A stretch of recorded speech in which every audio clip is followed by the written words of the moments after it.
We were discussing what resilience is, like sort of the definition. And there's probably a few out there, but I think most people think of it as being able to withstand something, right? And I guess part of it, of course, that is, but it's a lot more than that. It's not just surviving; it's surviving and thriving. You have to withstand. You have to have the coping mechanisms to withstand exposures to trauma or critical event, but then grow. 111, 110.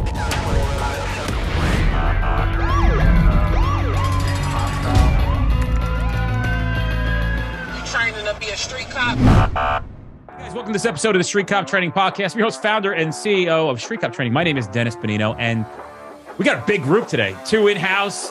Nick Norris, live from Zoom, from wherever, I think some guitar place. Are you at maybe a guitar center or something?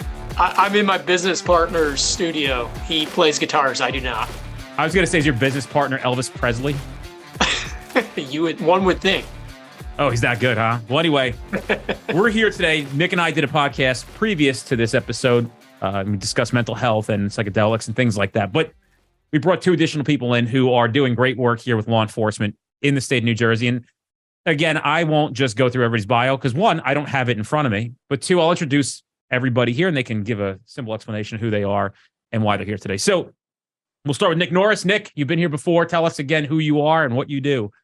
Well, Nick Norris, I served in the SEAL teams for about 10 and a half years, transitioned out in 2013. And then I think most relevant to today, I sit on the board of directors for a nonprofit called Veterans Exploring Treatment Solutions, which is one of the leaders right now in psychedelic research, political advocacy, and then providing direct grants to former special operations veterans to go seek psychedelic therapy. And then alongside that, kind of all the support that goes alongside those sessions to help guys that are struggling with mental health. Also, if anybody's forgotten, Nick really liked when people peed on him in Dennis forced me to tell funny stories about being in buds. And yes, when you're freezing cold, you don't really care what people do as long as it warms you up. Oh, man. All right. Next up, we have Larissa Mason in the studio here with us. Larissa, tell us who you are, what you do, and about the first time you met me, too. Tell us about that. I'm a clinical therapist. I'm a trauma specialist. I was trained out of Rutgers, where I taught on the graduate level, survivors of abuse and trauma. I ran a few different mental health facilities, and now I do complex trauma work, mostly with mostly cops, but a lot of first responders, veterans, and working on the resiliency level to get the mental health in the beginning of the training and the beginning of the career. So we're not just reactionary to mental health, but we understand some of the more preventative ways that we can manage it so we can avoid the crisis sometimes before it happens. We met in Atlantic City at a dinner, and yes, I just said, please don't start fucking analyzing me while I'm trying to hang out, shoot the shit, and have a few cannolis. Yes, you did. We had cannolis, right, Billy? Didn't we have cannolis? So we did have cannolis. I talk about them a lot. People don't think I eat them like that. If you got a cannoli, I'm eating that shit, just so we're clear. Then we have Billy Mazur. He's the retired deputy chief. Can I say the PD? Or you? Sure. All right, from Atlantic City Police, New Jersey. And what brings us all together is Billy has been a real staple for Josh Fidel. And if anybody is new to this podcast, Josh Fidel is a police officer in the state of New Jersey who about 5 or 6 years ago, I think now, was shot in the head, significantly injured, and survived in a botched armed robbery in Atlantic City. Was it in front of Caesars? Is that where it happened? Correct. Yeah, in front of Caesars. And Billy really took Josh under his wing and has done a lot for him. And Billy's doing a lot of great work for law enforcement in the state of New Jersey. So I'll let him elaborate on that a little bit. That's how we all came together. And I think you're Josh's, I can't say this, right? You're Josh's friend, correct? I am Josh's friend, and he has given free and open permission to use his story. He really loves the resiliency aspect, obviously, from where he came from to where he is. So yes, we have free permission. Okay, so we can say that you're Josh's therapist? Yes. Okay, wonderful. So she's Josh's therapist as well. So Billy, tell us who you are and what you do. Yeah, sure. Well, thanks for having us, first of all. That date was actually September 3rd, 2016. So it was long, 7 years, Yeah. almost like 7.5 A years. date I'll never forget, Yeah, obviously. But, obviously, yeah. so I mean, prior to this, I guess I should go back to there just for a little bit. 25-year law enforcement veteran, second generation cop. My father did 40 years on the job. My brother was on the job. My entire family was, I would say, dedicated to some level of public service, whether it was medicine, education, or public safety, law enforcement. So that's what I did previously. Retired in 2017, as you mentioned.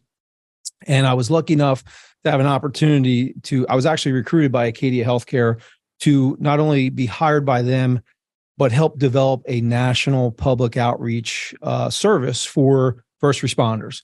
And simply to down to the nuts and bolts of it, what we do is we connect first responders and their family members with any behavioral health care needs that they might be seeking on the spectrum, whether it's, the beginning entry level, like a counselor or therapist, all the way up to outpatient, intensive outpatient, inpatient, residential care, and even acute stabilization, right? So that's for mental health, substance use, or the co-occurrence of those two issues. So that's what I do now, and I work for Acadia Healthcare. Before we move on, how does that kind of service from Acadia work? Does it work for everybody? Do you need to have medical insurance? How is that available, and who's it available to? Yeah, great question. So I will say this. I mean, Acadia is a for-profit company, right? So they are an insurance-centric model. That doesn't mean that we can't help people without insurance or Medicaid or Medicare. In fact, we do it practically every day. But our model is insurance-centric. It's focused on, a first responder anywhere in the country, and actually in a lot of circumstances, anywhere in the world. They can contact us for free. It's an in-kind service, and we can ascertain their insurance, where they live, and we can verify their benefits and find them culturally competent care. Right? We're not a Google machine. We say this all the time. I mean, for God's sakes, you could do that. There would be no need for us if you just got on and you Googled something. The way we work is through word of mouth. A big part of what we do is locating, interviewing, vetting culturally competent folks. So we can say when someone calls us, "Hey, I live in North Dakota. Can you find me a trauma therapist?" The answer is, yeah, we'll find you something. I mean, it may not be right there. It's based on, geographics, but there's never been a time, and I can say this, with high confidence, we have a 100% track rate, meaning there has never been a time where someone has called us and we were not able to find them an appropriate resource. And we are, over the last 5.5 years, we've made over 6,000 referrals of first responders. So our numbers speak for themselves. We have a huge team behind us. It's a team of about 80 people. It's the operations team of Acadia Healthcare. And we have tentacles everywhere. The outreach for them is just insane. What they can do, the resources. And that's how we're able to sort of stand out from the rest of the behavioral healthcare world in this specific lane, because of the vast, options of resources. How do they find that resource? Where can they find? What's the best way to go about? Somebody's listening to this podcast and says, "I need somebody. Where do I go to find somebody? How can you guys help me?" Super simple. helpingfirstresponders.com. And that first is a 1ST. So helping first, 1ST, responders.com. So where do we want to go with this? Where do we want to start with this cavalcade of people we have here? And how do we want to discuss some of the major issues that we face? So maybe you could shed some light, Nick, on some of the stuff that veterans have faced and some of the things that you're doing on your side of things.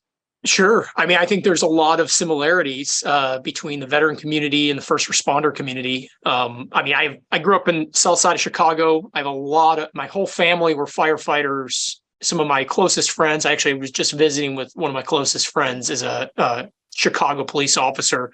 And, we share these conversations all the time, and the similarities are uncanny.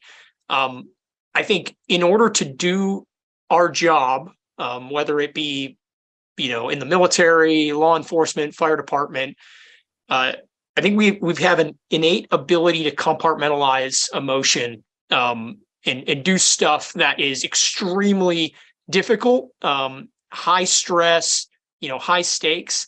And what I've seen in kind of exploring and unpacking kind of that compartmentalization and as guys are kind of healing, is that the ability to compartmentalize in that capacity really starts early in life. It could have been early childhood stuff, trauma, whether that be physical abuse, emotional abuse, a rough upbringing.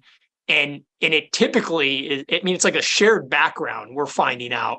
A lot of guys deal with that, and it kind of groomed them to compartmentalize well.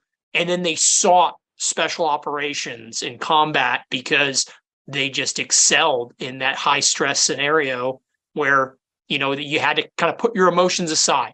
And that's a superpower when you're on the job.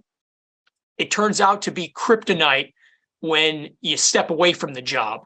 And I always preach connection as like the strongest medicine, the thing that is going to kind of pull you out of the darkness.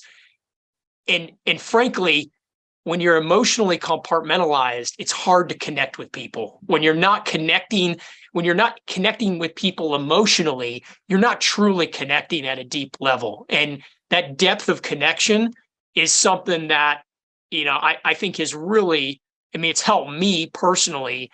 And the litany of friends that, that I've gone through kind of all these different modalities to find health and healing again, it has really come through connection. So I preach that often. And whether it comes from, a catalytic psychedelic experience, therapy alone, and I kind of always tie those two together because I'm a huge advocate of therapy and trauma trained and trauma informed therapist, because that's kind of the long path, right? The psychedelic experience, which has been very, very successful in our community as a catalyst to open people's hearts and kind of decompartmentalize emotion and allow guys to be open and share and connect, leads to a healthy relationship with a therapist that can then take all that and start to unpack it, because there's a lot there that guys and gals carry from a career in service. Yes, 100%. In fact, Bill and I were talking about this on the way up here to this podcast. Exactly. Because with good training, they teach you how to do the job well. And that job means compartmentalizing each situation, handling it so that you can handle the next situation with a fresh set of eyes. And you keep on doing that, and it's effective and it's efficient, and it allows you to be present in the moment. What they have not taught our men and women is the importance of decompartmentalizing at the end of the day. And so you will see somebody that is truly kick ass in their job, and they don't know how to sit down and watch a movie with their wife. They don't know how to not be anxious or read the crowd at a baseball game. And so their balance and their enjoyment, it gets, sometimes overrun by some of the anxieties and the watchfulness that you need to have to be efficient on the job. So I agree with you 100%. I come from a long line of military, and I'm old enough that, in my age, the men in my family, my father, both my grandparents, my uncles on both sides of my family, were taught how to be good soldiers, and then that's it. And so when that was done, what was left, and where is their identity, and how do they find that connection, which links into vulnerabilities? And so this is a really important conversation for us all to have, for sure. What does decompartmentalization training look like? Maybe therapy, maybe resiliency, maybe understanding it from the beginning. I think that there are plenty of people who believe that weakness is feeling sad or feeling afraid, and they're stoic and strong in the moment. But honoring the human nature of us, honoring, that critical incident or what you saw or the child that you saw, you can't just pretend that's another Tuesday. That's not fair to your heart. That's not fair to your own children. And so, the stoic nature wants to go home and say, it's fine. I'm home now. I'm safe now. Put it behind me. The day is over. But your heart, your head, your emotional makeup really needs to be able to process some of that. So you're not holding on to that. You hold on to that, it'll come out. You'll see me in an office 5 years later, 10 years later, maybe with a drinking problem, instead of like honoring it in the moment and going through that, emotional experience. Yeah, So, I couldn't agree more. Like the feeling, like sitting with feelings. If you want to simplify it for people that are listening, it's as simple as just being okay feeling whatever you're feeling in the moment. And like it's the opposite of what we've done for a career, right? We've suppressed that that urge to cry or to get like, I mean, hey, we're pretty good with anger because like you can usually use that as aggression in that, but still, you know, it's okay to kind of sit with anger and sadness and grief and feel all that stuff. And it's the one thing I've noticed. I mean, some of my close friends that have recently kind of gone through the psychedelic retreat experience and come out the other side is they're like kind of weirded out by the fact that they're feeling for the first time in 30 years. And it gets mislabeled as like an anxiety attack or something weird like that, right? That has been labeled inappropriately by society as this like bad thing. And, you know, unpacking it with some of those friends, I figure out, I'm like, oh, you're actually just feeling something. Like you're actually empathizing with somebody and you're trying, you actually feel for them. And it's just not something that we did readily for most of the time on service. yeah. So going back to what you said originally, Nick, about the, you know, sort of the crossover and some of the continuity between, you know, military and first responders, I can tell you some statistics that we've seen. About 30 to 40% of our clients that we see have military experience. They're either currently like Air Guard or something, or they had previous military experience. So a ton of crossover. Sort of the same personality, as you know, gets attracted to these things, right? Type A personality, helper mentality, high speed in a lot of cases. So there's definitely a ton of crossover. The other thing that sort of aligns is the repetitive exposures to trauma. You know, in the military and a deployment, that can be in a condensed time frame, as obviously you know that. And although it's the same, it's repetitive exposures to trauma does the same thing to you neurobiologically. For a first responder, and let's say for the specifics of this podcast, you know, police officers, it can be more acute in a sense because it's so long. It's done over 20 or 30 years of this, right? And that's not saying it's worse than military. It's just a little different. It's just a nuance. It's a longer stretched out thing. So it's almost like the death of a thousand cuts, if you will. So there's that. Then the thing that you mentioned as well is this emotional detachment thing. And Larissa's not kidding. I mean, that was most of our conversation up here. We talked about three things that we refer to them as the big three. These are three things that it's prevalent in the first responder culture, but more specifically to law enforcement. And those three things, they act as superpowers, like you said, while you're at work, and they translate into your life. We use a clinical term. We call it dog shit. That's how they translate into. And those three things are emotional detachment, right? Cynicism and distrust, right? So if we take the first one, emotional detachment, you sort of alluded to it. You must, not you should, you must develop a sense of stoicism, command presence. You have to take control of scenes, right? Dennis knows this. You go to a car wreck and there happens to be 3 deceased people, 2 children and a parent. It's not your job to grieve. You know what your job is? Cordon off the scene, set up some flares. Let's start the report and figure out what happened here. That's what you're supposed to do, in effect, right? You go to a crime scene, right? It's not your job to be emotionally attached. It's to remove yourself from it and do the job, right? So that's the first one. The second one, distrust, right? Distrust is a superpower of investigators, of interrogators. As cops, your job is actually to see through the bullshit that people are saying to you nonstop, all day, every day. People are lying to your face. Why? To get out of trouble. I mean, that's just what happens.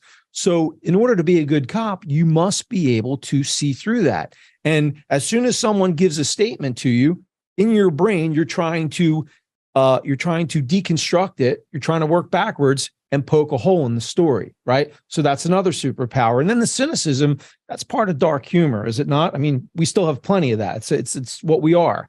And so you're cynical of everyone and everything at work, and that keeps you sort of sane. But now think about how all of these things, how would they translate to your personal relationships, right? Your family, your neighbors, your social circles, right? It just doesn't translate well. And if, like Larissa said, if there is not a mechanism to pump the brakes when you come home, figure out how to downregulate yourself, all this stuff seeps into your personal life. And there's generally not good outcomes when you don't have adaptive coping skills. 100%. I think so much of the training for cops and for military is physical, to run the mile, to maybe even to hit the weight, to hit the benchmark for whatever you need. And I haven't seen until now, and I've been doing this for probably 15 years or so. This is the first time I've even seen resiliency in police work the way that it is, because typically, historically, somebody like myself, somebody who works with cops on the job, I was used as a punishment. You got involved in something, maybe you lost your job, go see psych. That's a problem. You want to get your gun back. That's a problem. So I think switching that also so that you see it as like working out, right? Like if you want to be healthy, you're going to the gym and that's a part of your lifestyle. Maybe you're eating clean and that's a part of your lifestyle. Being aware of healthy mental health should be part of the lifestyle. And I think historically, we've kind of denied that in the ostrich effect of hoping if we ignore the fact that men have emotions or veterans have emotions, that maybe they don't actually have emotions. And, that's a disservice to men who want to connect to other people around them. It's a disservice to the families they have, because they should be whole-bodied self, right? Mind, body, and spirit. No, I love it. That's actually the dimension that I think most of our community is focused on right now is the mental, but not even the mental, the spiritual side of things too. And I think a lot of that starts to surface as you decompartmentalize and you become more emotionally vulnerable, right? So I spent most of my life training to go to buds, being a good SEAL, being a good leader in the teams, and I would say a majority of that was the physical. The physical and then the ability to just kind of compartmentalize stress and just make good decisions. But like the ability, right now, I focus on, I meditate every single day. I have a contemplative practice. And I look at that as kind of exercising my resiliency and strengthening that to kind of create an environment where I can move my attention to things that are more positive, right? And I can be aware of things in my life or things that I'm doing that may be telltale signs that I'm slipping into a bad place. And I think that the ability to kind of grow that awareness is critical to avoiding, kind of the really big pitfalls, right? Where people fall into suicidal ideations and social isolation. If you can start picking up on that stuff and you're self-aware, and other people around you that have been through similar situations are also not only self-aware, but they're aware of things that you're doing, you can foster that connection and you can actually make that outreach to help your friends, because it's not always easy to see, right? If you're not self-aware yourself, then it's really hard to pick up on the cues that, your buddy's putting out, because they can be subtle at times. And they're going to hide from a lot of it because of the way that we've stigmatized mental health. And to your point, going to see the psych or the shrink at the command was not a good thing. No one talked about it. I never would say a thing because it would make me not physically qualified to deploy and serve in combat with my friends that I've trained up with. So it's bucking that trend and trying to kind of normalize it, which, it should be normalized. I would say, so again, going back to our conversation on the way up here, we were discussing what resilience is, like sort of the definition. And there's probably a few out there, but, I think most people think of it as, being able to withstand something, right? And I guess part of it, of course, that is, but it's really, it's a lot more than that. It's not just surviving, it's surviving and thriving. You have to withstand, you have to have the coping mechanisms to withstand exposures to trauma or critical event, but then grow after it, right? The post-traumatic growth, if you will, growing from the adversity. And we talked about, the definition of resiliency is it's really at its foundation, it is enhancing self-awareness, like you just said, understanding why you're even feeling what you're feeling. Because if you can't do that, you'll never be able to manage yourself. So really, resilience is self-awareness so you can better self-manage. I think that's awesome. You put out so many good things that I'm gonna steal from you, and I'm gonna start preaching to some of my friends. I got them from people who were way smarter than I did, so I stole them from them. So feel free to take them. There's one of them sitting next to me, way smarter. I guess maybe I want to shift the question or the next question into something that has puzzled me a little bit. I've been trying to think about lately. I'm a big thinker. There's 1,000 things I could ask questions about, but the other day I was having a conversation regarding alcohol, and I really don't believe, I could be wrong, that every cop, well, first of all, let's go back a little bit. We know that military, law enforcement, first responders, and alcohol are synonymous with each other. They go hand in hand. I would also think that alcohol goes synonymous with a lot of organizations. Seems like people let their hair down and get really wild, or they're self-medicating, all these things. But specifically for us here, why do you think, and maybe Larissa has a better answer to this, why do you think law enforcement officers indulge in alcohol in the way that they do? And I'm going to say this, I'm acknowledging that some of those people are using it to self-medicate, to try to find euphoria and relax themselves due to stress. But on the other side of things, when people think they don't have a problem because they're not self-medicating, why do you think that law enforcement officers and military members are drawn to the overconsumption of alcohol? And let's take out, before we talk about because they're depressed, because they're trying to self-medicate, I think there's this like type A personality thing associated with like this constant adrenaline rush they need and this constant party state. Why do you think that is? That's a multifaceted answer. I have time. I have time, Larissa. so we can explore that. Number one, alcohol is very socially acceptable and marketed as such. And we are in a capitalist economy and we like to make money, and all of that is good. So there is this kind of perception that alcohol is social and fun. And, you don't see like the blackouts or the drunk driving or the sick at night. You only see like the ups and the positives. It's also a connection with other guys or gals, if you will, that you can have something to do together. If you just sit around the table and you're not having a drink and you're just looking at each other's eyes, like, this is awkward, I don't feel good about this. You have a couple of drinks and everybody kind of relaxes. And I think if we're not talking about the self-medicating, I'll bring this full circle to compartmentalization, because I think that for some people, when they're off the job, whether it's that night, that shift, whatever it is, that is when those thoughts start coming. And alcohol, even if it's not in the place where it's depressing your whole system just yet, which it is inherently, it's a disconnector. So you are disconnecting from the emotional experience you're having, which is why guys like it, because their thoughts stop racing, or they don't have to think about the thing, and they can be in the moment or fun or silly or talk about sometimes just back on the job. And then when you have that disconnection, if I'm feeling really anxious and I have a couple drinks, I'm drunk, I feel better, I'm not as anxious, I don't have to think about it until the next day. It feels self-rewarding. And then that's really kind of where it's easy to kind of start relying on that and go from alcohol use to abuse to dependence and grow into that addiction category. I'm even watching more, like, I still observe people and I'm like, man, even the more senior people, 20 years on the job, they're still doing the tailgate. They're still grabbing the kegs. They're still in the parking lots getting bombed.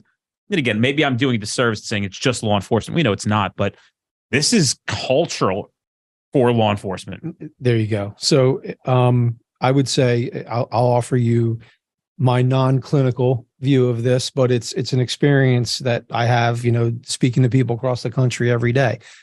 There's definitely a component of being socialized. I mean, just look at TV, right? So we learn this from a young age, and it becomes ritualistic. Like, hey, let's get a beer after work. It right has a ritualistic component to it, and it's glamorized in movies. I mean, it's everywhere, right? So there's that. And the other thing I will say, and this is more of a this is more of a physiological thing. I think a lot of folks struggle with it, in my experience from the clients that we see, they think in their head it's a sleep aid, right? To downregulate. Like Larissa said, you come home from work, especially if you work the night shift, really any shift, but particularly the night shift, and you're just trying to turn it off, and you can't because your adrenaline. I mean, you're maybe stuck in that hypervigilance, that area that's hypervigilance. You haven't gotten to that window of tolerance, which is between like hypo, and then the window of tolerance where you should live when you're not working. They think that it's going to put them to sleep, and it may initially. You're going to pass out, and then talk to any sleep expert, right? Anybody who knows anything about sleep, right? It is the absolute worst thing you can do because it actually inhibits you from getting into deep REM sleep, restorative sleep that heals the brain, right? Cognition, resets you. You just pass out, you wake up, you pass out, you wake up. Then the next day it's Groundhog's Day, right? Cognitive fog slows down your reaction. You just start all over. So the ritualistic, the socialist part of it, socialized part of it, and then I think the need in their mind to put their brain at rest to sleep. That's what I see. So if they're using that, what's another solution? And then you're up, Nick. It's just hard to read you on a 3 second. Oh no worries. I was the sleep thing. There's a lot of people out there listening that might not be in a place where they're ready to kind of confront all their emotions and be emotionally vulnerable right now. But I can so maybe that the ability to dissociate a little bit with alcohol is still of value to them, right? They, at least in their head. But if there's one reason to kind of check your alcohol, it's sleep.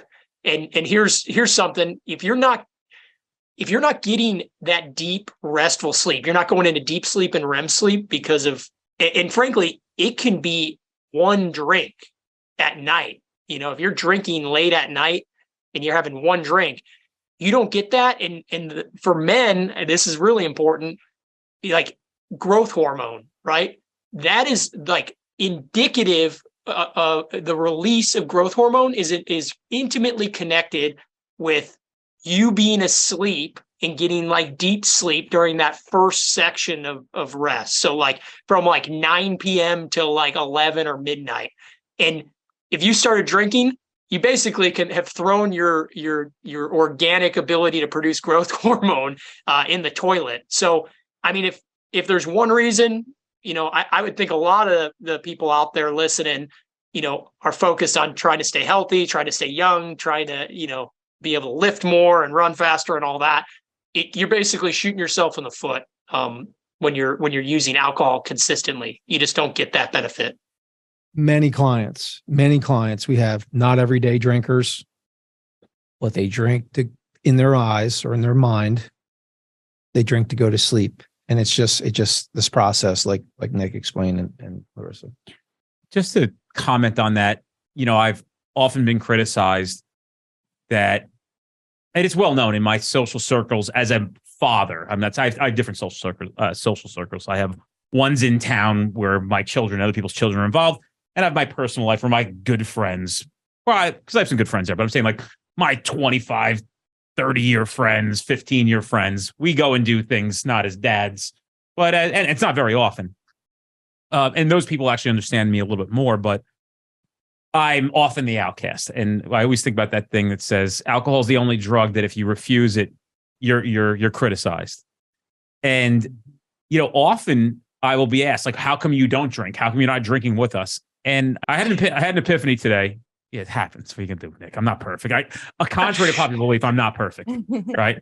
I had an epiphany today. I'm like, man, because we just came back from our conference last week, and it was inherently rough to run a 1,500 plus person conference, but then the siren called us from Broadway in Nashville, and everybody answered like the Greek sailors. And, you end up there. We're having night events. People want to see me out. They expect to see me out. And, you're out. You're like, I'll have 1, 2, 3. The problem is it catches up quick when you're already sleep deprived. And it was really starting to make me feel like shit. And by Friday, I was basically a walking zombie, and I wasn't getting bombed. And then this week, I haven't touched alcohol in a week, and I feel amazing, dude. And I'm so thankful to be back to where I am. So that's why I don't like disturbing where I'm at now, my productivity level and my ability to engage with other human beings. But I also want to say that for the first time, like last year, we had a guy in here, Brad Wadaby, who is a resilience, Brad, you're shaking your head. Yes. Yeah. I read body language too, therapist. All right. And, I've never heard anybody explain alcohol to me like he did. And he said the first time I touched it and ingested it, it was euphoric. When I was 14 years old, I had a beer at a party. I knew I was in love for the rest of my life. But for a guy like me, I don't understand that. But I also did abuse alcohol a lot as in my 20s. I really abused the shit out of alcohol. And I can go into details. It's not about me today, but I'm just saying I did abuse alcohol. So, with that being said, maybe you guys can elaborate a little bit more about the detriment and where we're at. I don't want to disturb that. Well, there's an interesting piece here that's kind of just being explored. Dopamine is our happy chemical, and we can associate that with anything, getting off shift, getting good food, whatever. Sex, absolutely. Yeah. Right. Work hard, play hard. Right. Mm-hmm. Play hard, like literally as well. Yeah.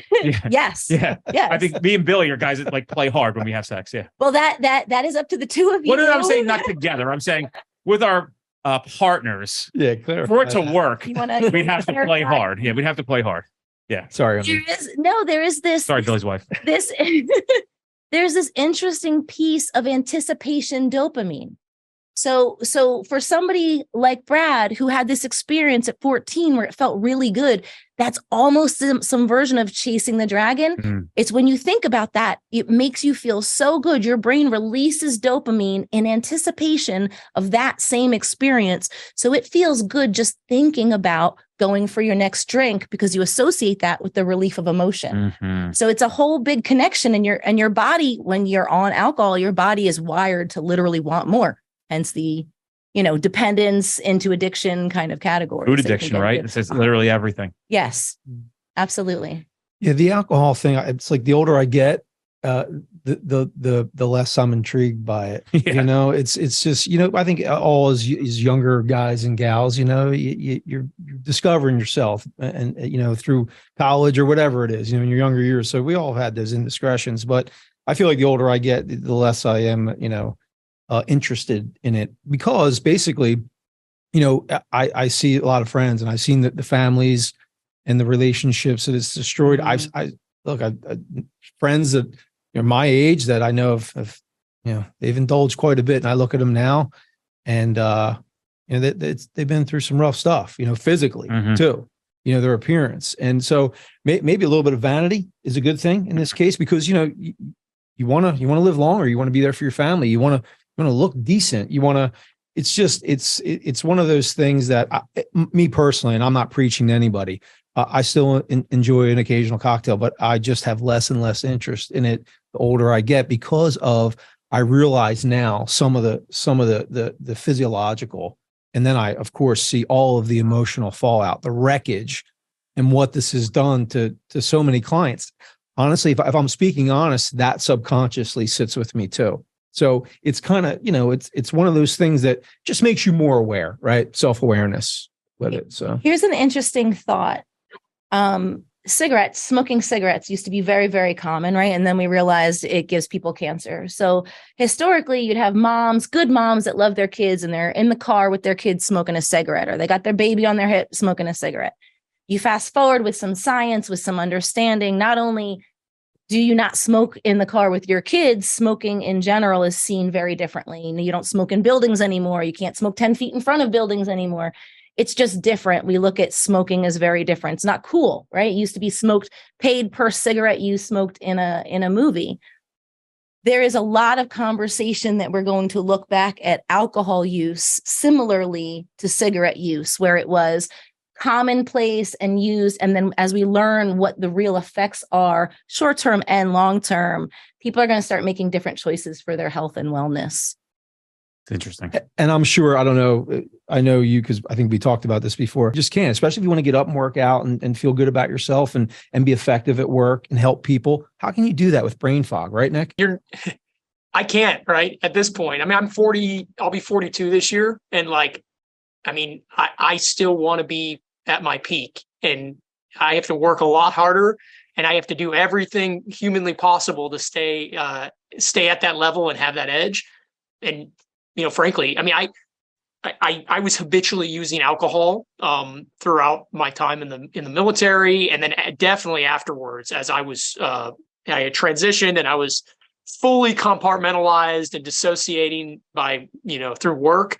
And I mean, I will tell you, I went down, I took ibogaine. I mean, and this would take the conversation in a totally different direction.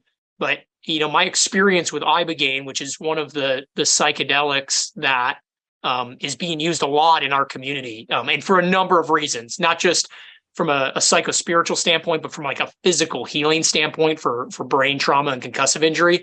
I came out of that experience. I tried drinking and I couldn't. It tasted awful. It like literally eradicated my desire for alcohol, and I've been without alcohol for, I mean, heck, 3 years now. I've never felt better.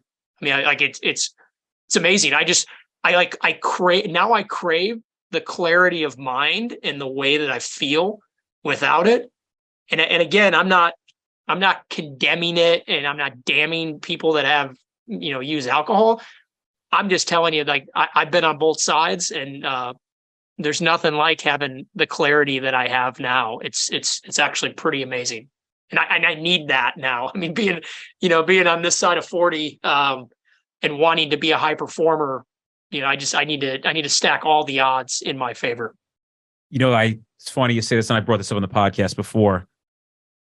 I don't know, 7-8 months ago, we had a family party, and my uncle, I think he's had been sober for like 40 years, right? So he actually, it's funny because the guy just did my barbecue at my house. I'm like, how do you know my uncle? And I'm like, because I'm like, how the fuck do you know that you're from here? They're from a whole other state. And he's like, oh, during the pandemic, we were doing this thing. And, and I'm like, I wasn't even putting two and two together because I was in business mind. And he's like, I'm like, well, yeah, what is that thing you're doing? He's like, sobriety stuff. I'm like, oh, my bad. Right. Like he's like, yeah, it's kind of supposed to be like a secret thing. And I'm like, yeah, I'm sorry. He's like, no, it's not a big deal. I'm like, I didn't mean to fucking pry. But what happened through his earlier years of abuse of alcohol and narcotics, and I really don't know much context of what it was that he did, but bad enough where I've heard some stories like where he ended up in some situations and he had to leave the fucking state, like a whole cavalcade of things, but never in-depth details. But from that point forward, 40 years of sobriety. My uncle is, what year are we in? 2023? He will be 73 this year. Wow. And I looked at him maybe 7-8 months ago at one of our cousin's first birthday parties. And I said to my wife, I said, Uncle Dick looks amazing, doesn't he? And she goes, your Uncle Dick is not allowed to have a lot of carbohydrates. He has almost no sugars because he's damaged his body. And he hasn't had alcohol or drugs in 40 years. And I'm telling you, he looks like he's 57 years old and he's 73. This guy is, and it's like, and she said, I'll never forget it. It'll go something with me my whole life. She goes, and that's what you look like when you actually live your life correctly. That's what you should look like at 73. He looks fantastic. I'm telling you, see this guy, you wouldn't believe he's retired. And then he's 73. He looks like he should be working on a lift somewhere, hammering nails onto I'm telling you, the guy, like, he's just, and he's crisp and sharp and like, bro, you would never know in a million years the guy was 73. In a million years. You would have no clue. You would guess probably 57. No bullshit. Hey, guys, if you're enjoying the Street Cop podcast, do us a favor and give us a review on iTunes or Spotify, wherever you're listening to us. Tell a friend. We don't charge anything for the episodes. We appreciate your support. Check us out on any social platform by putting into the search bar Street Cop Training. Give us a follow. We have a lot of free content coming out every single day that you might not catch here on the podcast, and it's important for you to be able to do your job more professionally, and we also entertain you as well. So, I have other questions on here if we're not going down the psychedelic route. And this is a good one, I think. And maybe we've talked about some of these things, but this is for Larissa and Billy. And then, Nick certainly is the authority to comment on this stuff because it crosses over into his world as well. What are 3 common things you see most in your clientele?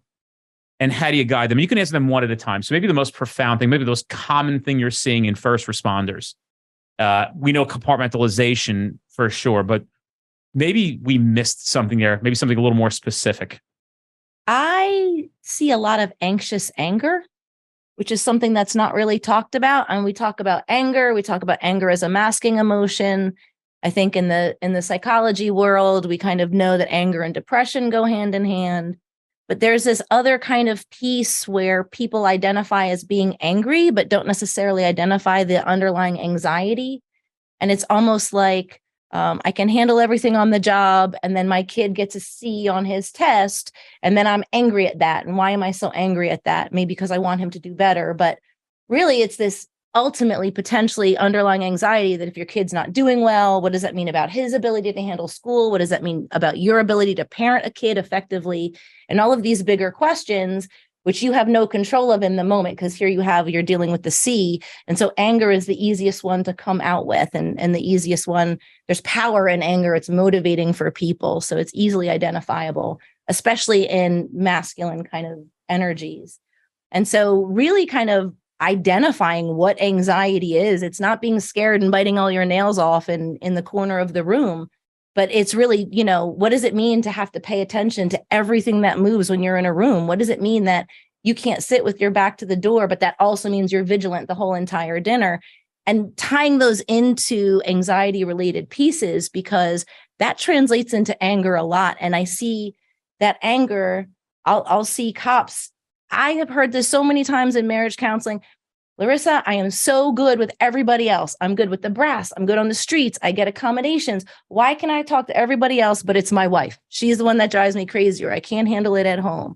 And so there's an anxiety there with the element of a lack of control, because you're in a shared partner relationship and everything like that, that I think really needs to be addressed. And I think kind of humanized as manageable instead of its own problem, because it's not experiencing the emotion that's the problem. That's the human experience, the emotion, right? Happy, sad, angry, scared, all the millions of others. But it's how we manage it that gives us our competence, our emotional intelligence, our resiliency, and things like that. So maybe almost tying this into what do we do if we're not drinking? Look at how we're feeling and try to figure out how can we manage it without disconnecting, without punching a wall, without screaming at people. What does it mean to feel these things and not have control, or just be able to anger it away? Anger it away. I kind of made that sentence up, but you got what I mean. No, I get it. You know what? You're asking me. I'm not the fucking therapist here. I'm just the host of this goddamn thing with some thoughts and ideas. Good, Bill. Yeah. So, man, I was just unpacking a lot in my head when you asked that question. She was talking. So here's what's pretty interesting.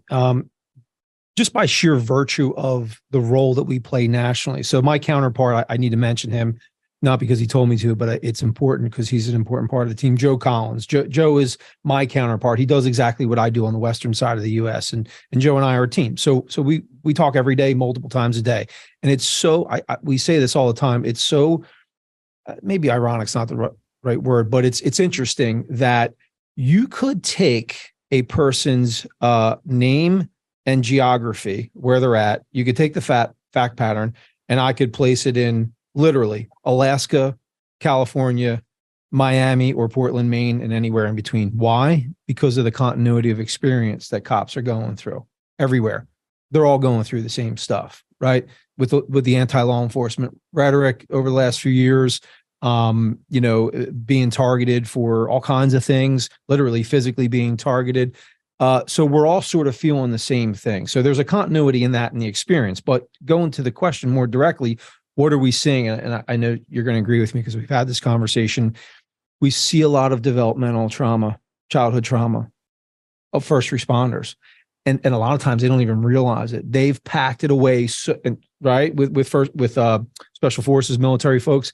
A lot of people 100%. Don't even realize the loss and there's various levels of abuse, right? There's emotional, physical, sexual, there's all kinds of abuse, but there is definitely grief and loss, losing someone really close to you and never really talking to anybody about that as a child, right? Or growing up in an abusive household. I know Josh Vidal talks about this, and we're not sharing anything that he doesn't publicly, abusive meaning watching domestic violence, right? But that becomes your norm, and you think it's normal until you realize it's not normal when you're an adult, right? So we see a lot of people with a ton of people with very high ACEs scores, adverse childhood experience, off the charts. You're talking to one. Yeah. I mean, that's just the reality. Which normalizes the trauma itself, right? Right. Exactly. So developmental trauma is huge. It actually draws people to helping professions like what we do. And then I say the last thing I would say is that's very common is the shame and stigma of actually admitting we're reaching out for help. But ironically, the most common thing that we get after somebody overcomes that shame and stigma and they actually get help, they speak to a professional, or if they go inpatient, the most common thing we hear is, I wish I wouldn't have waited so long. So there's that. There's resources, and Billy gave you one earlier. We'll do that before we wrap this thing in a little bit. But you've got to take that first step. And unfortunately, I tell this to a lot of people: nobody's sending a lifeboat, right? But he kind of just threw you a little bit of a preserver. So grab it and try to find that resource. You got to make that call yourself. We can't come to your house. We don't know who you are, and nobody's going to come there and do the work for you. And that kind of leads me to my next question. And maybe all of you can chime in on this. I've often thought that low intelligence almost bred people with low emotional intelligence. However, recently, I've been surprised to find some people that are very highly intelligent with low emotional intelligence, which is very interesting to me because I always thought the two correlated. So tell me about how those two things, emotional intelligence versus, intellectual intelligence, go back and forth. That is right up my alley.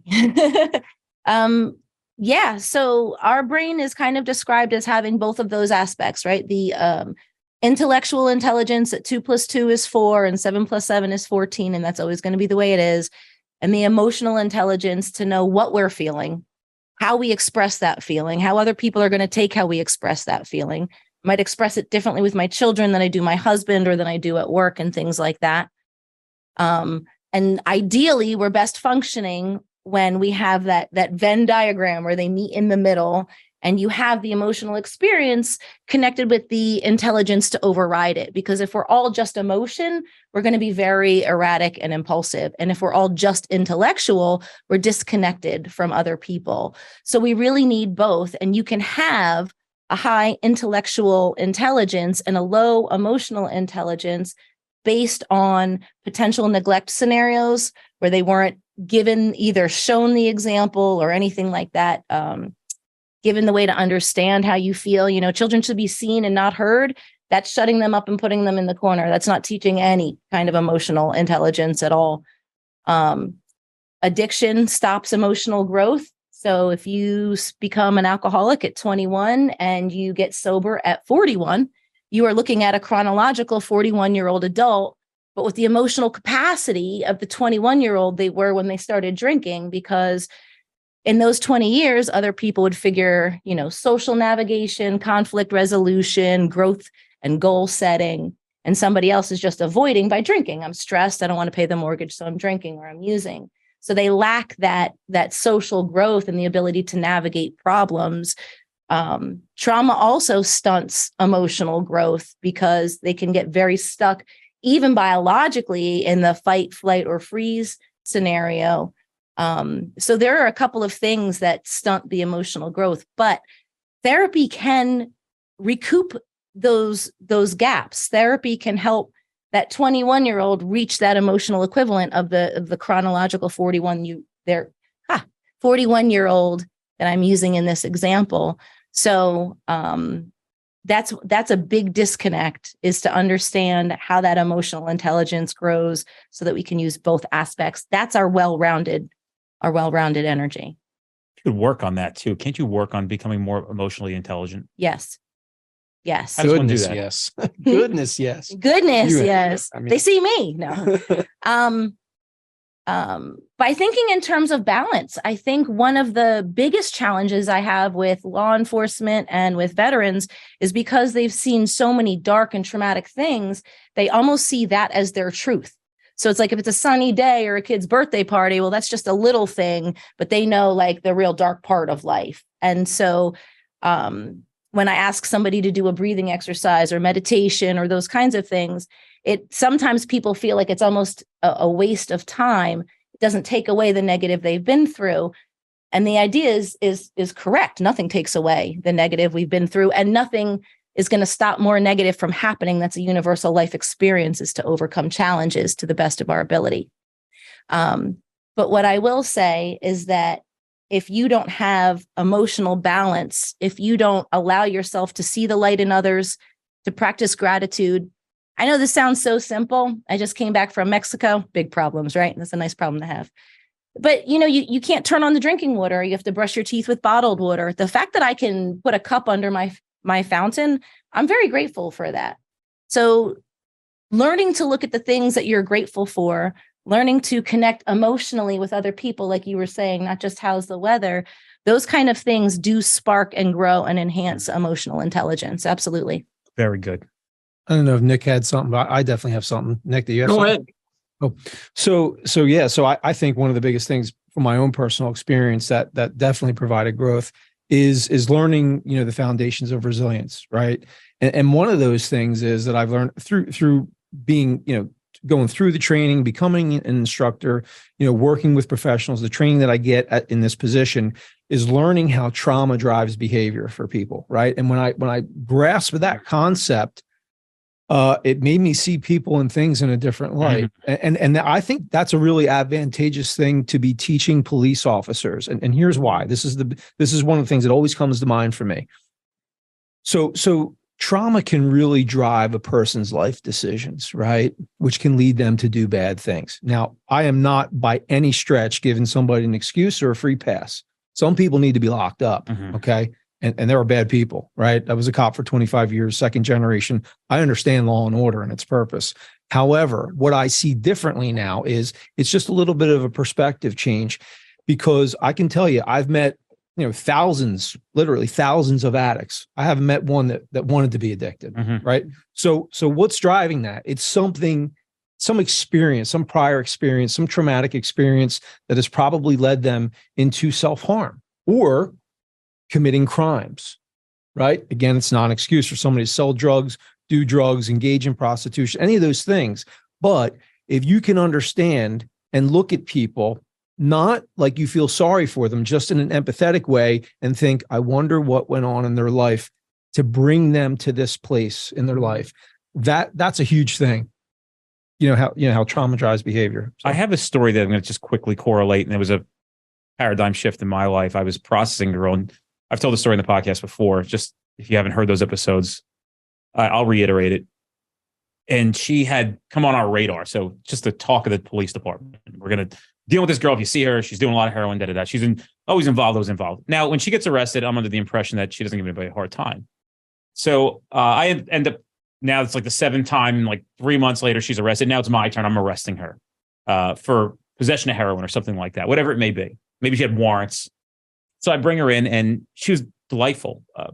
Looked very, for her age, the gauges, like I'm not saying that's a quintessential picturesque abuser of heroin, but, you could tell she's kind of living that life. And, I said to her, I know your cousins. They're from town. I'm friends with your cousins. Well, how did you end up on this path? You seem like you're so nice. And she said just that. She goes, I never wanted to be addicted to heroin, but my mother's boyfriend shot me up when I was 13. I've been addicted ever since. I go, what do you mean? Because I was stuck. He was my caretaker at the time. I was 13, and he stuck a syringe in my arm and injected me with heroin. And I haven't been able to kick it since. He was like 18 or 19 years old. And that's when I saw it all different. I saw the whole thing differently. And now I look at people and say, I wonder what got them here. I look at these people that have significant drinking problems. And I actually said to one of our guys from this company who was going off the fucking deep end in Nashville, big time, a couple of them, but one I'm very, very, very emotionally connected with. I love the guy tremendously. And when I saw him on Thursday or Friday, I said, you're the only person I've had no judgment on how much they drank. And he said, why is that? I go, because I know that you're just suppressing trauma the whole week. How you behaved with alcohol, he's like, you know me well. I said, when I watch you drink and how you get, I know that's not a place of partying. I know where you're at. And this is a guy who's disclosed a lot of personal information to me. And some of it's very scary. And I don't want to get too much into details so people might know who it is. But my heart goes out to him when I watch him. And I can hear people see him, da-da-da, this, that, he's da-da-da. He doesn't know what, Yeah, no, I see him, but I don't see him like you see him. We see him differently. You see him on the surface. I know what's going on inside because he's a very, very close friend of mine. Roger that. Point taken. Yeah, I couldn't agree more. I mean, if any of us out there are casting judgment, against or towards people that are suffering in the throes of addiction, like they've missed the mark. Because I mean, that story, I mean, for me, I mean, that is like, that hits the nail on the head. You know, that little girl didn't have a choice. I mean, dude, I'll get emotional right now, man, because like the choice, she didn't have a choice in that matter, right? And then that decision for that individual to take that innocence away from her and thrust her into the darkness of addiction for the rest of her life and have to deal with the consequences that this country places on us. And like, hey, this is a law enforcement podcast, but I have a very strong opinion now, and I didn't have this opinion before, about how we treat people that are suffering from addiction, because there's a difference between somebody that is dealing with addiction and has ended up in prison because of some of the things they've done, and somebody that just chose to be, you know, maybe they're a sociopath and they decided they wanted to harm, or they were taking advantage of other people because they wanted to better them or make their life better.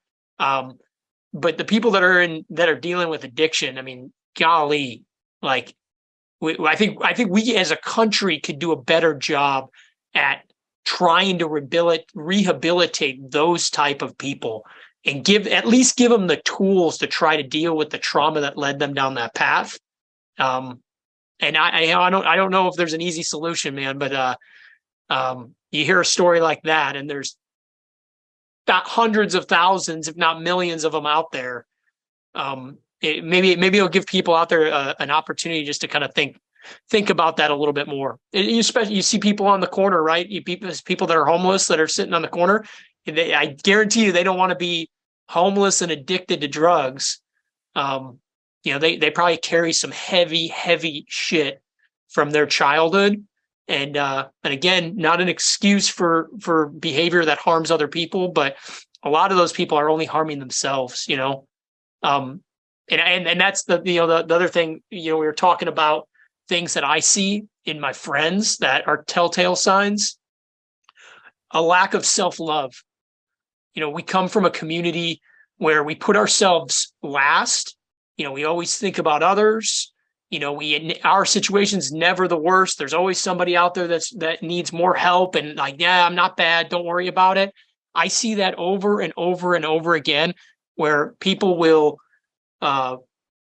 minimize their own struggles and their own suffering because it can never be as bad as somebody else's. And every time I hear that, I mean, the first thing I'll say is like, hey man, like, there's no comparing, you know, your trauma or your struggles or your pain or your darkness. It's all darkness. It's all pain. It's all struggle. So like learning how to love and care for yourself and actually put yourself first for the first time in your life is probably one of the best things that I did for myself. And I know other friends of mine have done for them. Everybody here is obviously involved in the mental health professional. I guess maybe even me in some sense, because a lot of our podcast episodes go down this road. You know, I think that now because of who I've become, and I think I use my brain a lot more in my late 30s into 40s, I find myself getting to very deep conversations with people very quickly. And then what happens is they pull back their lid and pour it all out. And I find myself becoming a therapist unexpectedly. I had no idea this was going on, but we're here. Let me sit in the mud with you and talk with you for a little bit. But, you know, again, I've been labeled that I'm a fixer. Typically, this is who we are as entrepreneurs. No question about it. We're all fixers. We all are in some sense fixers. But I'm also very much involved in the entrepreneurship community. I'm part of a mastermind group. I go spend time. I'm going to Greece with 35 entrepreneurs who are significantly more wealthy than I am. And I will be the poor guy there, and I'll just be asking for somebody to give me a ride in their helicopter or some shit like that. But one thing I find myself is getting frustrated. So as mental health professionals, we'll label everybody that across the board for the purpose of this conversation. Does it get difficult for you guys to get people to try to understand what you do? And how do you try to shine the light on people when how are you not seeing these things? How are you involved in a relationship like this and you think it's okay? when 28 of your best friends are praying that you stop this behavior, disengage, move on. We see the beauty in you. How do you work through that? Maybe that's a good conversation for everybody to hear. So when somebody opens up to you, you know how to piece that together. That's something that I never expected this would lead to. And I find myself in situations a lot that I'm ill prepared for things like this. And I'm not the right person, but I certainly can't say to somebody, hey, listen, motherfucker, I'm not the right guy for this. Right. I'm the right guy for, like, if you want me to show you how to, like, start a business, like, and like where you should do next and where you're how to prioritize things. So I know that's a big, long, drawn out version of almost a simple question. Well, I have a suggestion. And the idea is I just spoke with a cop this morning, and what they said to me was, how many people can I be? You know, I'm a cop, I'm a therapist, I'm a marriage counselor. I take care of their dog when it runs out. Like, how many people can I be? And I'm under the scrutiny for all of it. And there is a role for a therapist, and there's a role for a cop, and there's a role for all of us. One suggestion is, when someone is sharing pain with you, you're not their therapist. You're not supposed to be their therapist. That's not your role. That's not your training. And they don't need you as that. That's what the professional is for. But I have a fundamental core belief that healing starts when people bear witness. When they say that, I see your story, I believe that it's true for you, and I will share this space without anxiety, without criticism. Mm-hmm. Believe it or not, you don't even have to say anything other than, I hear you, man. Like, I hear you and I'm here with you. Acknowledging it. And that alone gives so much strength, because, you know, people come to therapy. What are you going to do? You can't change the fact that I've been through a critical incident. Correct. I can't change that. But what we can do is work on how you're healing moving forward. And a lot of that is just bearing witness. If I may say one more thing, there is a social work. I'm social work trained, so I love the clinical psychology, but I do have a foundation in social work. And there's this concept of person in environment fit.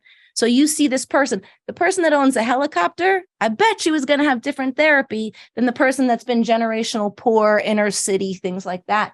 They're going to have different ways of approaching, different ways of connecting. So you have to see that person in their set of circumstances, right? Because if I'm doing therapy with 10 people, it's not about me. It's not about my version of wellness or my version of marriage or my version of drinking. Where are you unhappy, and how do we change that? What do you want out of your life? And then that's where they go. And that's where that self-direction will help. This helped me a lot because and I'm honored to be the person that I am today and wear the hat that I do. And as, you know, with all humility, a figure in law enforcement nationally. And I think people really do know through this podcast and through my other actions for 10 years that I am somebody you can come to, and somebody who is compassionate and empathetic. Mm. And I think that when somebody's looking for any kind of person to listen, and they know somebody's going to be pretty much non-judgmental from hearing podcasts like this, as soon as they see me, they get the beeline for me. And I always know who it is because I see them waiting around. When people shaking hands and saying goodbye, or they're waiting for this shit to clear out, and I know I see it coming a mile away. And so, you know, unfortunately, sometimes I don't have as much time as they need for me to be there for them. So how could I appropriately, like, let somebody know that, hey, I do care, I do hear you, but I have about 20 minutes left before I have to leave for my flight? Literally just that. That's usually what I say. I'm listening. I care. I have 20 minutes. I add in gratitude because I work with so much trauma that is my balance. So thank you for sharing. Thank you for opening up. And if you felt this was helpful, go find a professional or a friend or someone else that you can talk to, so that it's not that you're going to be the one to solve all the problems. You're a stepping stone on their path of wellness, and another person to say, I see your story and I don't judge you for it. I see a struggle and I see a person of worth. That alone gives a message. Mm-hmm. Not all of my therapy is big conversation. Sometimes especially with my kids, or when I see children that are really in traumatizing homes, sometimes it's just validating their experience. And when somebody is dealing with trauma, you can have somebody very intelligent and they're struggling with what's real. What do they feel emotionally? How do they connect with others? And so when you're just validating their reality for what it is, that just goes really far for their own mental health journey.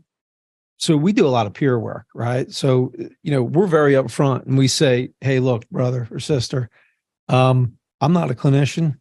I'm not a doc. I'm not here to diagnose you. I'm not here to judge you.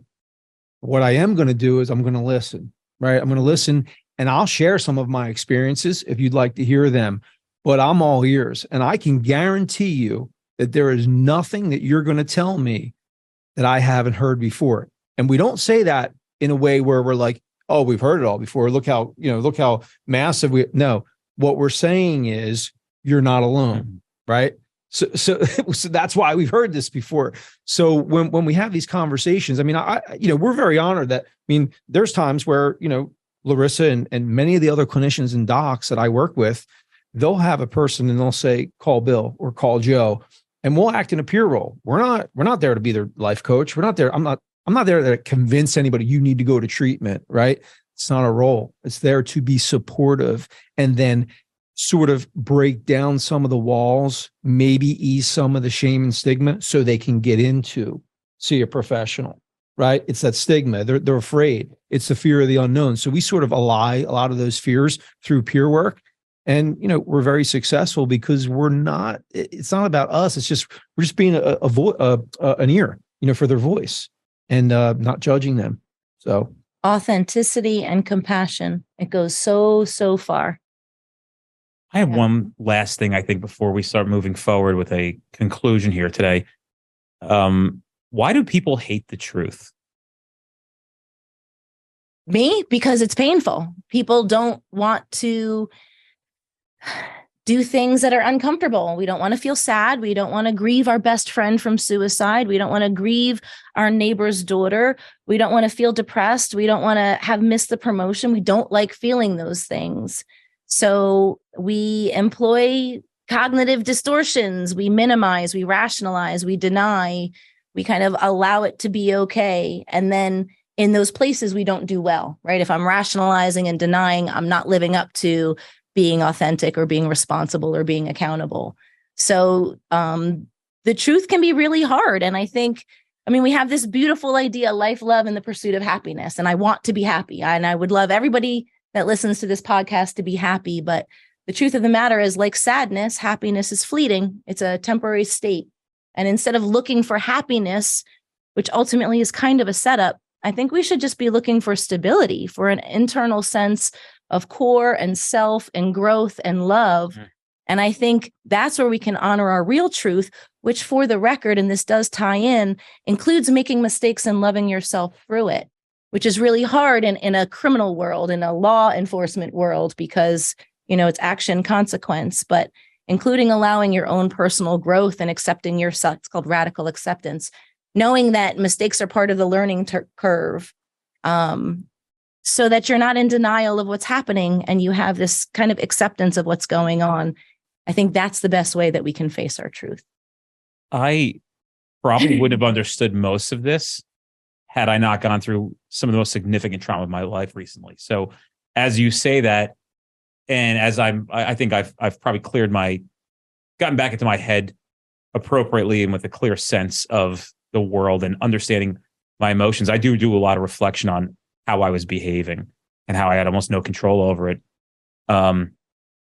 And, I in some weird way, I don't wish what I went through on anybody, but some of the blessing in disguise is now I can really understand what somebody's going through when they're experiencing trauma. And fortunately, some of the good things that have come out of that is my ability to help people, because it's a common traumatic problem that I went through, and more common than not, probably. And now I'm able to see it, recognize it. I even addressed it last night with somebody I know. I goes, you're in trauma. So the things you're saying to me, there's no judgment. You can say those things. I know what's coming out of your body. I know how you're trying to rationalize. I know your behavior and what you're saying. And you're a whirlwind here. You don't know what to do next. And what I can tell you is just, it's going to be okay. It's one foot in front of the other. And eventually you'll be sitting on the beach with me here. I went through the mangroves as well, but the beach is beautiful. And then there's a spot right next to you, right next to me here on the beach. And you're going to find your way through it too. And I'll be here when I'll give you a little guidance on how to get here. I'm not your therapist. Just know that there is light at the end of the tunnel, even though you're deep in the darkness right now. And I just kept telling myself that the whole time that I went through what I went through, and I was dumping it on everybody. Jesus Christ. I mean, literally anybody who would listen, I would just dump this stuff on them. Everybody here got it dumped on them. Literally every day I'd come in here and just dump all my trauma onto everybody nonstop. I couldn't do anything except try to express and get this stuff out. That's how I coped with it.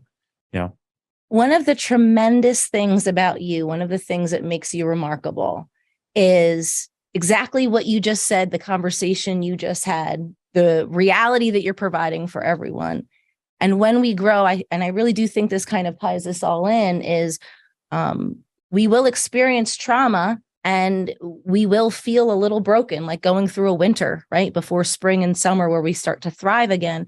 When we can make meaning of our pain, right? Which is, you don't become a trauma therapist because everything's been rainbows and sunshine your whole life, right? So when you can make meaning of your pain and do that by helping others, it helps you heal, it helps them heal. And there's that growth. What is that? It's a force multiplier for good. That's what that is. It is. Making meaning of your pain as you're moving forward and using it to help others. I thought she was going to say what was remarkable was your impressive biceps. I think we should. Do we have a ruler here? I got a funny feeling, like a tape measure. Nick, I might be rocking 20s now. No, I'm pretty confident these are going to be 20. Because about 5 months ago, they were 19s. I think they're 20s now. I do a lot of work. Listen, all seriousness, you have a platform now. Obviously, the training, the voice, the circles of people that you're in now. So it's pretty impressive. That's a sign of personal growth. I mean, I wouldn't say it if it weren't true. I'm not giving you lip service, even though this is your podcast. But truthfully, I mean, the fact that the position you hold now, let's face it, I know you probably won't say it, but you're a little bit of a celebrity. Tongue in cheek. You're a little bit of a celebrity. I mean, you are. Yeah. And for you to actually to humanize yourself and come to somebody's level, I'm not saying down, but come to somebody, meet somebody where they're at and share that stuff, you can help a lot of people, just like Nick can with his former his stature and his achievements in the teams and everything. I mean, when you hear guys like you talk about these things, it absolutely gives hope for people. I see it every day. It's not some hocus pocus thing or some goofy saying. It's true. When people, especially men who have some position or influence, can show a little bit of vulnerability and show their humanity, it actually can impact a lot of people. So, and that's really, that's what peer support is at its core. It actually has become my superpower where, so I was telling somebody recently that I just met, I said, it's kind of weird because they said, you can be anybody you want to be. I mean, literally 8 years, I was almost a nobody. Maybe a little bit of local known because I was a cop, but outside of that, and now I have celebrities in my phone, and when they see me, they're more happy to see me than I'm to see them, and it's just it's a weird feeling now. But I think that some of my superpower comes from my ability to understand them, and I think once you start getting recognized and experiencing, and it's a wonderful thing. Nothing about it gets old. Taxing at times when there's 600 people who are in line trying to get a picture with you, which is fantastic. It is exhausting, but I never show that side of it because I know what it means to the other person on the other side to have that opportunity. But I get it more than ever now, and I know what you've been through, at least in the beginning stages. I have a friend of mine who was on here recently who struck a friendship with a guy who was on Shark Tank as a shark.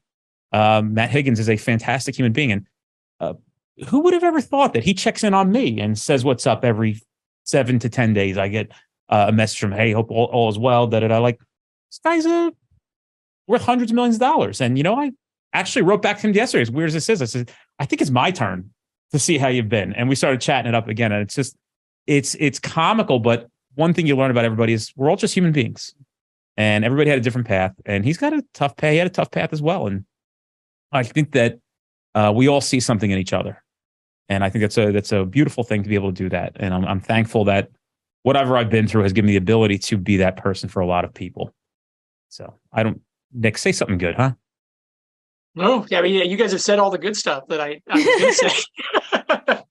Just listen. Dennis, you were saying when people open up to you, you want to say that I'm not the right guy, but you are the right guy. And I say that in the most impactful resources. and this isn't putting down therapists or professionals in any capacity, but it's the people, it's the normal person that is willing to listen to you and open up their heart and make themselves vulnerable, because they're the ones that, you know, are gonna. I mean, that's where the connection is going to happen first, right? There's a lot of people that won't seek therapy because they're too scared, and just to be able to go and connect with somebody that is a friend and know that they have a friend there that cares about them is, I mean, that's like the first line of defense. I mean, that's where people are going to find their first bit of connection and hopefully start to pull themselves out of the darkness. I talked to, I'm sorry. Well, no, Billy goes Yeah, first, and I know Larissa's chomping at the bit here. Yeah. So, no, what he said just struck a chord, you know, in my head, a thought process. I talk to total strangers effectively every day from all over. I don't know these guys and girls. I mean, they're I know they're referred to me. I know they're, you know, part of an organization, and we start talking. We quickly, most of the time, vast majority of the time, establish a rapport like that. Not because I'm anything special. We shared experiences, and you can tell from the other line, person on the other end, like they get it. I get what they're saying. They get what I'm saying. I can't tell you how many times, this is not because I'm so great at what I do, but I can't tell you how many times somebody has said to me, and it was just as recently as a couple of days ago, man, I feel so much better just talking to you. I'm like, well, if you feel better talking to me, you know how much better it's going to be when you talk to a professional that really, really can, you know, can unpack some of this stuff, right? Can peel back some of the layers, help you process it and actually heal from it. I mean, we just had a healthy conversation. That's all we did. And look how much better you feel. So imagine what it's going to be like when you actually put some work into this and you spend some time. It's rough. It's hard. That's why everybody doesn't do it or can't do it. But I guarantee you, if you put the time in, I know what's potentially on the other side for you, the outcome. I see it all the time. So sorry, I didn't mean to steal your time. No, 100%. And tying into your genuine emotional connection with others, not to bring up something serious at the end of the podcast, but, you know, one of the problems that we see, that we know that we're seeing with law enforcement, is suicidality. And I have had many cops that have told me that they were looking for what they call the courage to pull the trigger, the gun's already in their mouth, like the stereotype, but real life, just absolutely real life. And I'm looking at brokenhearted individuals. And the thing that strikes me now, and I have been doing this for a minute, when I first started doing therapy and trauma work 15 years ago, people were taught to assess suicidality on a scale of depression. How depressed do you look? How isolated are you? You know, did you dye your hair black? Are you, you know, all of those kinds of things. And I don't see that as much anymore. I see people, cops, who are engaged and who, you know, maybe like they go and spend time with their friends. Maybe they're not actually sharing how they feel, but they don't have any of those outward signs of depression. So when you're really connecting with someone, when you're really authentic with someone, that's where those emotions come out. And that's its own protective factor, because you may be more likely to say to a friend, listen, I've been really struggling today. I am not good, but I'm not telling the other 90 people in my life. And it's just that one moment. So, you know, we're so good at masking what we're struggling with. And I think that keeping those authentic connections are really what helps keep us well. I just want to give one more piece of advice to anybody who is going to start therapy sessions. I think people are very, very guarded and stonewalling when they walk into a therapist session. But if you would like progress, you're going to have to probably, I guess, a session to learn to trust your therapist first, because I've heard some horror stories, people getting very vulnerable very fast. And I don't want to dissuade you from going. The vulnerability and letting it down, let it go as much as you can will improve your progress very rapidly.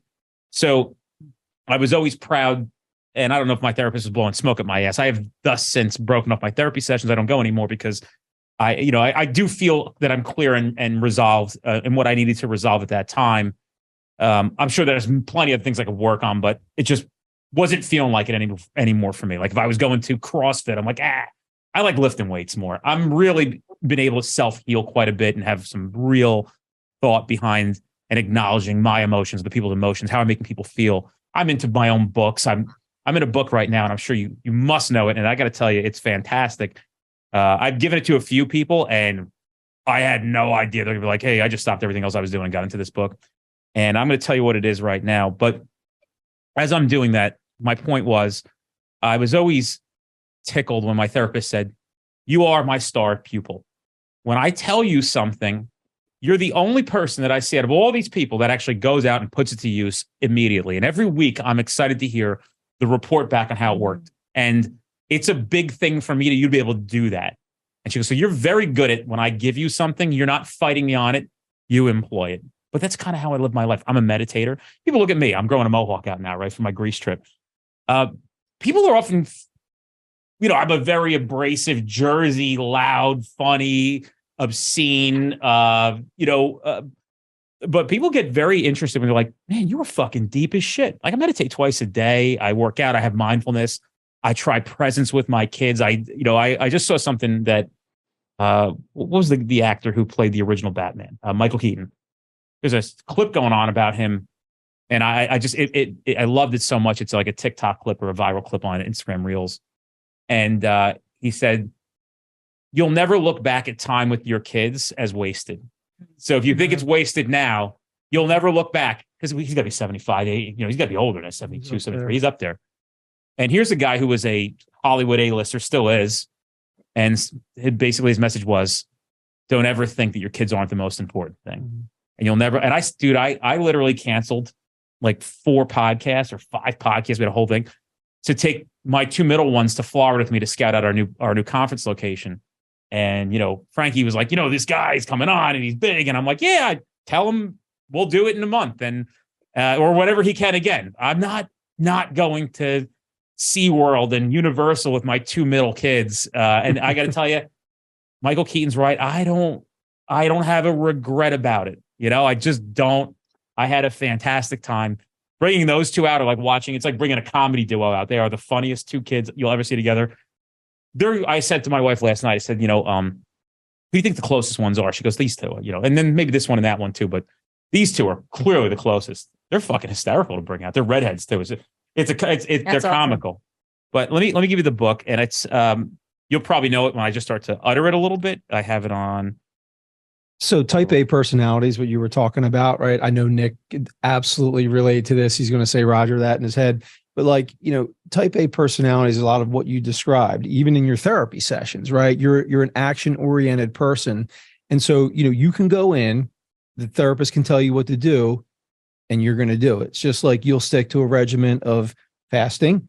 You'll stick to a regimen of working out twice a day, training, right? Meditation, all these things, because you have to break these things down into like micro goals to achieve the end, right? So you're very goal-focused, goal-oriented, and they are really a good profile for a person who's going to do really well in therapy and in treatment, right? They're going to follow through. It takes follow through. We always say that the sort of the cliche is, recovering from trauma or addiction or whatever it is not a diet, it's a lifestyle. Right. So you're not going to go anywhere for 2 weeks, 3 weeks, 30 days, or 60 days and solve all your problems. You can get certainly a fast track and head start into the right lane.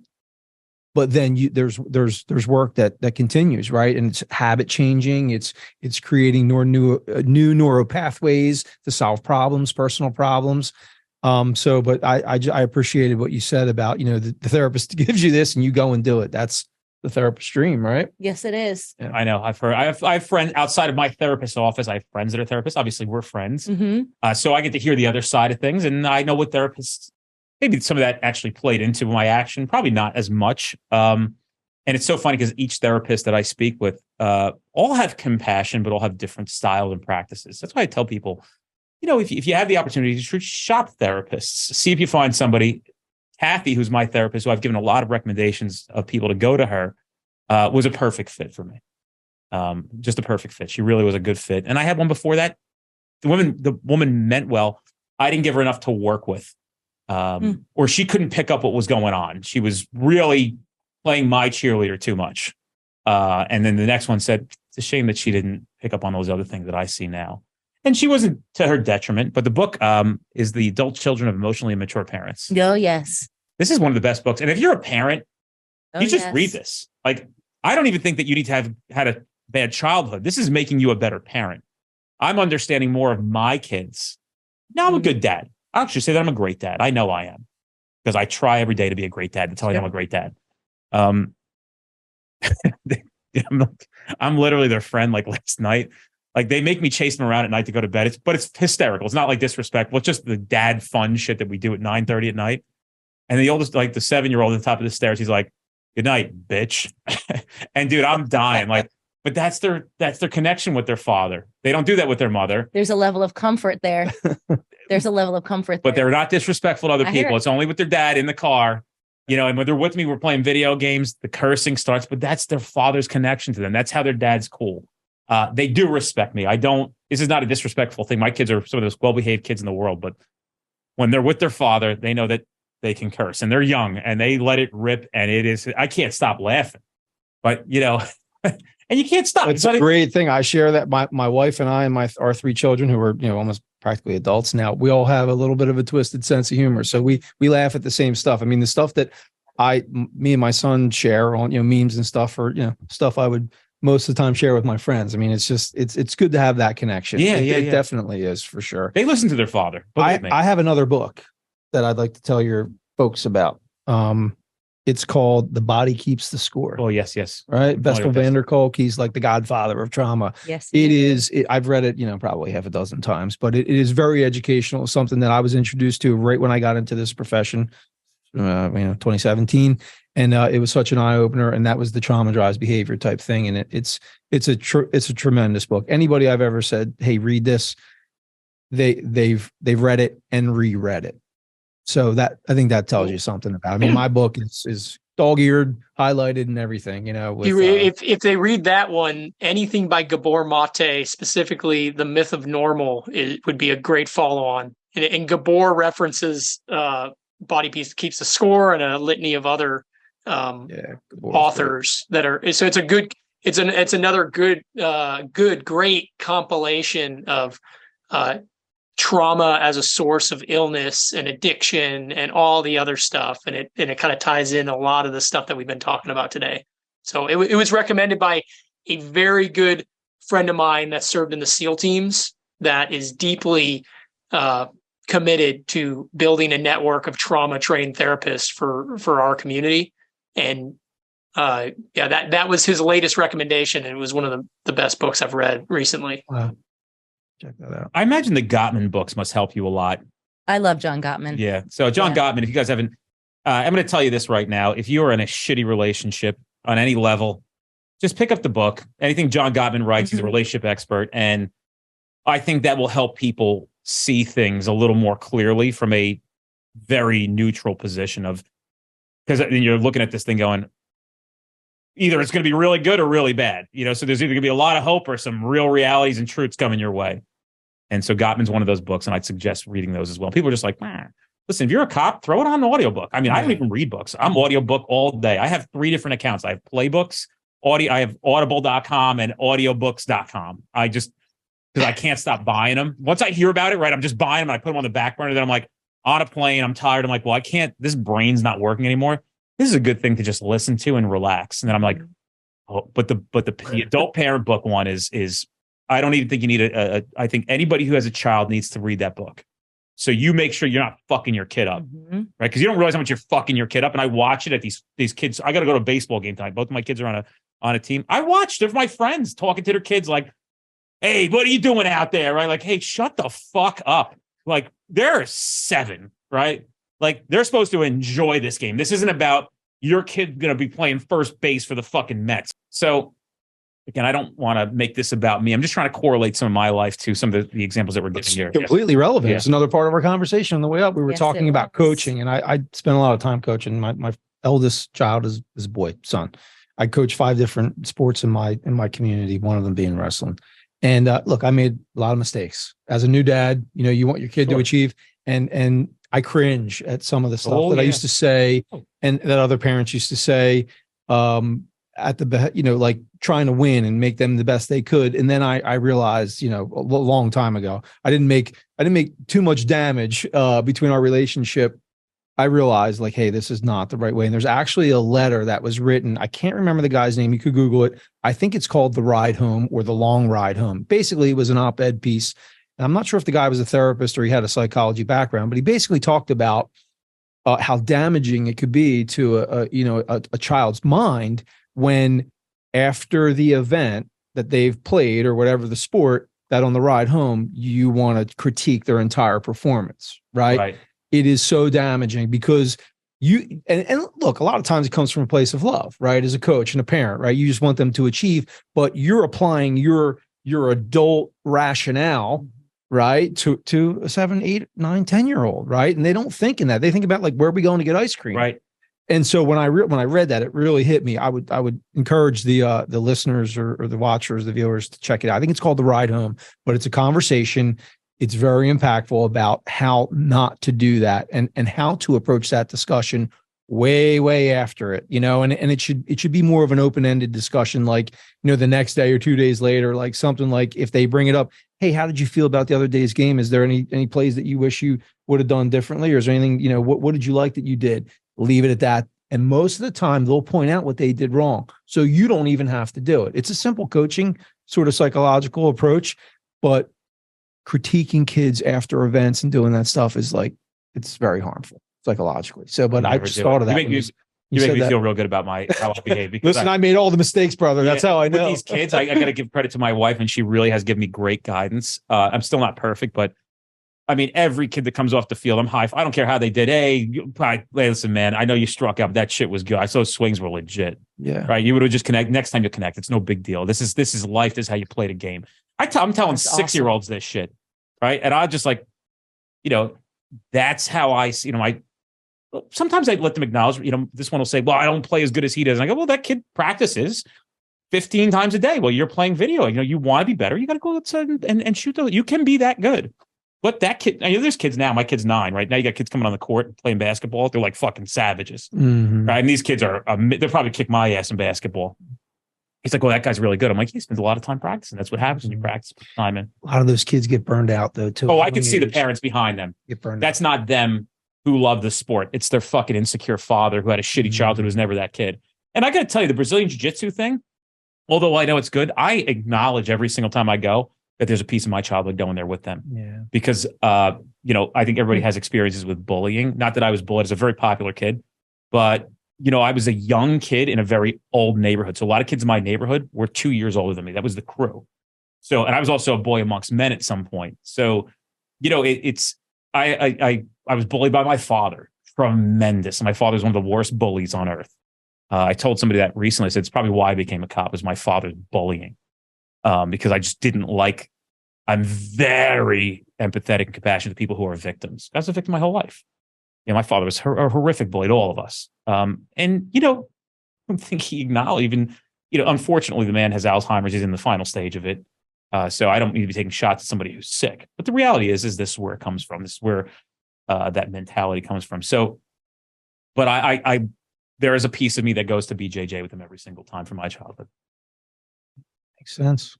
What else? Anything left we got, folks? This is a fun fucking time. We did 2 hours, which is typically an hour past. Nick, did you enjoy this? I did. I appreciate everybody. I appreciate listening. I think that's when they came up. It's like, we all can be better listeners. I just sat here and I listened a lot, and I appreciate all the work you guys are doing for law enforcement. I have a special place in my heart for the first responder community. I don't think that they get enough recognition. And our veterans have gotten a lot of support in recent years, post 9/11, but our first responders are going out there every single day, and they live lives filled with trauma for 20, 30, 40 years. And I'm thankful for everything that you guys are doing to help them. We're thankful for you saying that. Thank you, man. Yeah, that means a lot, dude. And I think that when people are listening to this program and hear stuff like that from people that they don't think they're going to hear it from, that means the world to them more than anything we've said today. No bullshit. Or like my kids say, no sincere. For sure. Yeah, it's awesome. Thanks for this opportunity, man. Seriously, we're self-proclaimed nerds when it comes to this. I mean, we could talk about this for hours on end, as I'm sure Nick could. So we appreciate the opportunity because we know you listen, man, you have a deep reach now. You have a large listenership. Your people are following what you're saying. And so we're very honored to be here. Truthfully, man. Keep running, brother. All right, guys, that's it. Peace.